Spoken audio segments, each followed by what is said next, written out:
Isa pong pinagpala at matagumpay na araw po sa bawat isa. Ako po ang inyong senior pastor, Pastor Manny Carlos. Narito po ako upang mag-ulat na naman po sa atin pong church. No? Kung ano po ginagawa po natin, tinatawag po natin itong SOCMA or State of the Church Mission Address. Napakabilis po ng panahon ng pag-uulat pong ito mula po nung January hanggang ngayong June. Sa mga January po, ang mga naging activities po natin ay nagkaroon po tayo ng Mission Sunday, First Timers Fellowship, February. Nag-start po ang ating Discovery Education Program noong March po.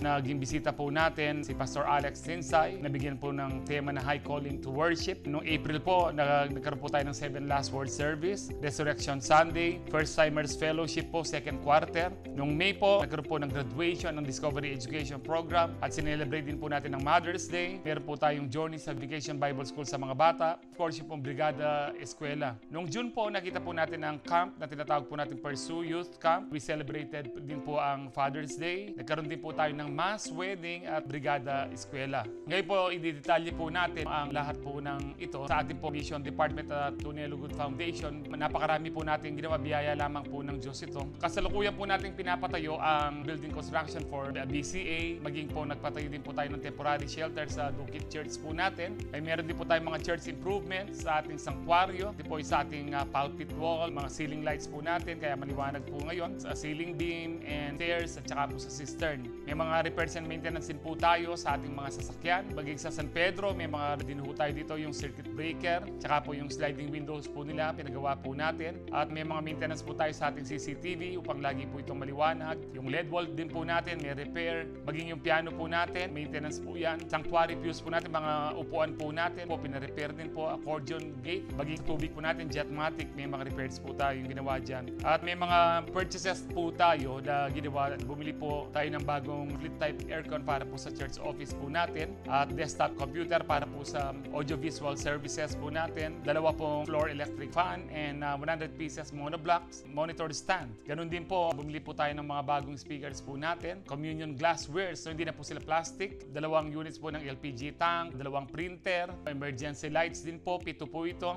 At mga music stand, video mixer, folding ladder, additional cabinets po para po sa church mission, office and sa mga technicians din po natin. Mga kitchen supplies, communion cups po, iMac keyboard at 2 pieces ng water jug din po. Sa mga church program po natin, may mga gastusin po ito. Yung Pursue Youth Camp, may po sa may 1 milyon po ito. Mother's Day, Father's Day, mga pinamigay po natin na mga tokens. Forerunners Conference Assembly, Calvary Kids Vacation Bible School, Mission Sunday, Discovery Education Program, Water Baptism, First Timer Quarterly Fellowship, Vacation Bible School Outreaches, Fruit Giving, Brigada Eskwela, at saka po ang Mass Wedding. Sa mga donation po, may mga donations po tayong ipinagkaloob po kina Pastor Ernest sa church po nila, sa building construction po nila, at monthly support din po natin sa Calvary Temple Ministry Incorporated. Ganon din po sa ACM or Asian Center for Mission, monthly po natin support ito. Ganon din po sa Asian Center for Mission through Pastor Alex Tinsay. Ganon din po sa Medical Mission, care of Pastor Alex Tinsay. FEBC 702 DCAS, may mga monthly support po tayo. Years na po natin ginagawa yan. Sa PCEC or Philippine Council for Evangelical Churches. Sidrots It's Supernatural. Suporta po natin ito para sa mga Israelita. Ganon din po sa PPJ Men Basketball Uniform, 2 units stand fan and string guitar para po sa PPJ Women. Ganon din po donation of split type aircon sa PNP station po. Pampanga Gatekeepers Coalition Incorporated, nagbigay po tayo ng donation din po. Madapdap na Settlement School, water closet po sa Tinabang Church sa anniversary, nagbigay din po tayo. Sa Buanga Church, nagbigay po tayo para sa repair po ng church po nila. Sa school supplies din po, donate po tayo sa Dapdap, Tarik, Dao, Maharlika, Dukit at San Pedro. Ganon din po sa PPJ Women, nagbigay po tayo ng mga reading glasses at donations din po sa PNP Camp Olivas at isa pong bisikleta para po sa isang estudyante. Sa mga mission outreaches sa weekly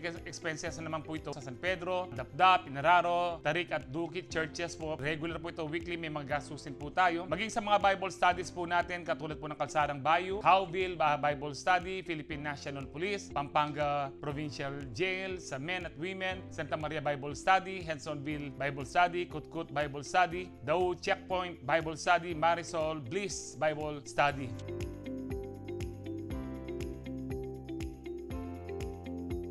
may mga assistance o may mga tulong din po tayong pinagkaloob, member man po natin at hindi member, may mga regular monthly medical assistance po tayo, mga 5 po ang beneficiaries po nito. Years na po natin itong pinagkakaloob at maging po may mga medical assistance po tayo, 37 po ang beneficiaries. Benevolence po, 44 po ang naging beneficiaries po natin for 6 months. Financial assistance po, 4 po ang pinagkalooban po natin. Sa may scholarship po natin, 10 po ang pinag-aaral po natin sa Bible School. Ganon din po sa secular, meron po tayong mga tulong sa mga 6 na estudyante po natin. Na yung iba po nasa private school. Ngayon po meron din po tayong may expenses sa mga departments din po natin, sa worship, arts and music, saka sa tech po natin, may mga supplies po dyan, audiovisual services, at saka sa production, may mga supplies din po dyan. Calvary Kids supplies, regular po ito. Maging sa mga visitation team. Ganon din po sa mga monthly regular expenses po natin, hindi po nawawala ito. Mga sahod po ng ating mga full-time, ganon din po yung mga workers natin na mga non-full-time. Nandyan din po ang kuryente, pagkain, presentation, mga bigas, rice subsidy, ang tubig po, mineral water, mga office supplies, kitchen supplies, janitorial supplies, internet communication, gasoline, transportation, social security system, at ang PhilHealth. Of course, communion supplies po natin, LPG, multimedia softwares and applications, medicine allowances for full-time, pulpit flowers, car registration, usher supplies, honorarium, connect meeting, Dukit Church rental, LED wall rental, and then mga other expenses po natin. Bright Star po, may mga pinagawa po tayo dyan at pina-improve, kagaya po ng CR, at bumili din po tayo ng mga bagong solar panel po para po sa Bright Star. Nag-renew din po tayo ng mga permits at mga insurances po natin sa building at saka sa mga sasakyan, HMO, pest control, love gifts po para sa mga invited speakers po natin, staff uniforms, 1,300 Bibles, bumili din po tayo. Para po sa ating Vacation Bible School seminar, mga materials din po na kailangan, bumili po tayo, Dukit Anniversary at film showing, CTMI Convention at seminar po, nagbigay din po tayo.